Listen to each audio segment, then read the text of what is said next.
यहाँ पे सवाल है सुलभ वाइन यार्ड के बारे में। संकल्प पाटिल का सवाल है, सुलभ वाइन यार्ड 2 साल के निवेश अवधि के लिहाज से आपका नज़रिया क्या है इस पर? देखिए, सुलह में हमारा कवरेज है, but I am not very happy with the way company is performing, because मेरा ऐसा मानना था कि ये एक प्रीमियम सेगमेंट में अपनी पोजीशनिंग कर सकते हैं। तो अब सूला को चाहिए था कि अपने स्ट्रेंथ पे फोकस करे, या तो वाइन यार्ड पे फोकस करे, या अपने वाइन के लिए वो बाजार में जगह बनवाए। तो हर क्वार्टर में मैनेजमेंट का रिजल्ट आप सुनेंगे, कोई ना कोई बहाना कर देंगे, कभी तेलंगाना में इशू है, कभी झारखंड में इशू है, कभी कहीं पे इशू है। तो कोई बहानेबाजी ही चल रही है। अब इसका क्या ड्राइविंग फोर्स होगा, दो ही चीज मैनेजमेंट की समझ में आती है बात, जो कि अभी एक्चुअली जमीन पे दिखाई नहीं दे रही है। एक, वो ये कह रहे हैं कि मार्जिन मेंटेन करके इम्प्रूव करेंगे। दूसरा ये कह रहे हैं कि वाइन यार्ड का जो बिजनेस है, शायद वो करीब 25% के आसपास का उसका कंट्रीब्यूशन आएगा, ऐसा कुछ है।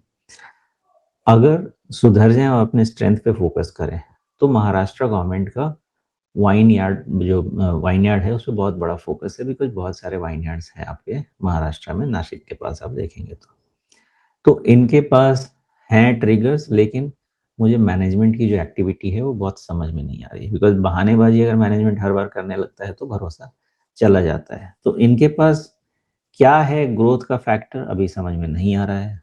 हो सकता है कि आने वाले समय में कुछ टाई अप वाई अप करें, उसके बेसिस पे कुछ हो।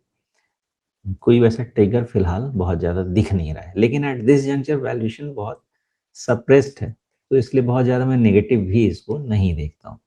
अब जो नेगेटिविटी ज़्यादा है, कारण ये भी है कि स्मॉल कैप मिड कैप में कोई चाल ही नहीं है, तो वो नेगेटिविटी थोड़ी सी फर्दर आपकी एक्सेसिव हो गई है।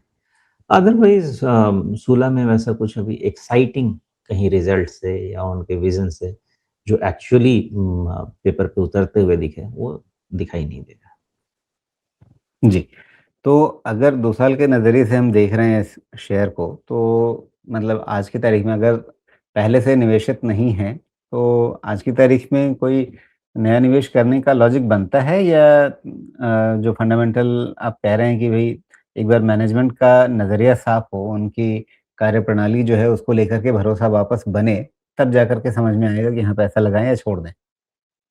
मैं तो यही कहूँगा कि पहले आप मैनेजमेंट को परफॉर्म करने दीजिए। अगर परफॉर्म करेगा तो सूला में एक नया ट्रेंड चालू होगा, जी, और उस समय पार्टिसिपेट कीजिए। जब मैनेजमेंट का फोकस ही नहीं समझ में आ रहा है, खाली बातचीत ही चल रही है, तो उसमें क्यों दिमाग लगाना है बहुत ज़्यादा। हाँ, ये है कि जी, अगर है आपके पास तो देखिए ठीक-ठाक, अब यहाँ से बहुत ज़्यादा डाउन साइड वैसे होना नहीं चाहिए, बिकॉज़ और नॉर्मल जितना महँगा था उतना महँगा रहा नहीं है।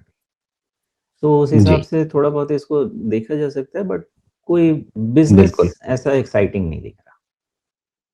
ठीक है, तो संकल्प जी आप नियमित दर्शक हैं, इस बात को आप समझते हैं कि भई यहाँ पे सोमेश जो भी कह रहे हैं वो आपके लिए बाय सेल होल्ड की रिकमेंडेशन नहीं है, आपके लिए एक पूरा पर्सपेक्टिव समझा दिया गया है, उसके आगे आपको अपनी स्थिति के हिसाब से अपना निर्णय खुद लेना है, अपनी अपनी खोजबीन पढ़ाई-लिखाई करके, अपना रिसर्च करके, ये बात आप जानते हैं, हर बार आप सुनते होंगे।